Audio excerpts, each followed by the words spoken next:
പറയുന്ന കലാമണ്ഡല സത്യഭാമ ഒറിജിനൽ സത്യഭാമ ടീച്ചറല്ല.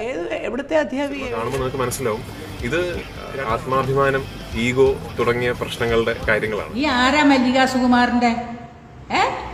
നീ ഇവിടെ നേരിട്ട് വാടാ തേണ്ടി കേട്ടാ. നീ ആരാ? കലിതുള്ളി സത്യഭാമ, മല്ലിക സുകുമാരിയും കലാമണ്ഡലം സത്യഭാമയും, അതാണിപ്പോൾ സോഷ്യൽ മീഡിയയിൽ ട്രെൻഡിങ്. കറുത്തവരെ ഇഷ്ടമല്ലാത്ത ചേച്ചിയെ എല്ലാവർക്കും അറിയാം. വാ തുറന്നാൽ മണ്ടത്തരവും തെറിയും മാത്രമേ പറയൂ. എന്നാൽ പൃഥ്വിരാജിന്റെ അമ്മയുമായുമുള്ള പ്രശ്നം ചർച്ചയാവുകയാണ്. കലാമണ്ഡലം സത്യഭാമയെ അറിയാത്തവരായി മലയാളികൾ അധികമുണ്ടാവില്ല.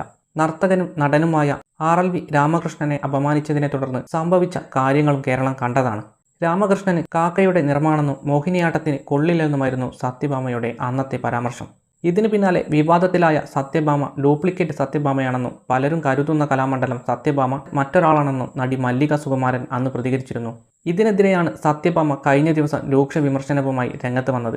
ഇതിന്റെ പേരിലും സത്യഭാമയ്ക്കെതിരെ രൂക്ഷ വിമർശനം ഉയർന്നു വന്നു. ഇപ്പോൾ ലൈവിൽ വന്ന ചേച്ചിയെ ആരോ ഒന്ന് ചൊറിഞ്ഞു. പിന്നീട് പൂരത്തെറിയാണ് യുവാവിന് കേൾക്കേണ്ടി വന്നത്. നിന്റെ അമ്മ ഒരു ഉടുപ്പൊക്കെ ഇടിച്ചിട്ട് അങ്ങനെ ഇടറാ, പക്ഷെ ഉടുപ്പിന്റെ അടിയിൽ ഒരു ജട്ടി ഇടാൻ മറക്കരുത്. വിമർശിച്ചവരുടെ പേരെടുത്താണ് തെറി പറയുന്നത്.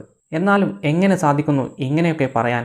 കറുത്തവരെ ഇഷ്ടമല്ലാത്ത ചേച്ചി പുതിയ കാർ എടുത്തത് കറുത്ത നിറത്തിലാണ്. അതിനെതിരെ വലിയ ട്രോളുകളും വന്നിരുന്നു. എന്തൊക്കെയാണെങ്കിലും സത്യഭാമയെക്കുറിച്ച് നിങ്ങളുടെ അഭിപ്രായം എന്താണ്? വിലയേറിയ കമന്റുകൾ രേഖപ്പെടുത്തുന്നു.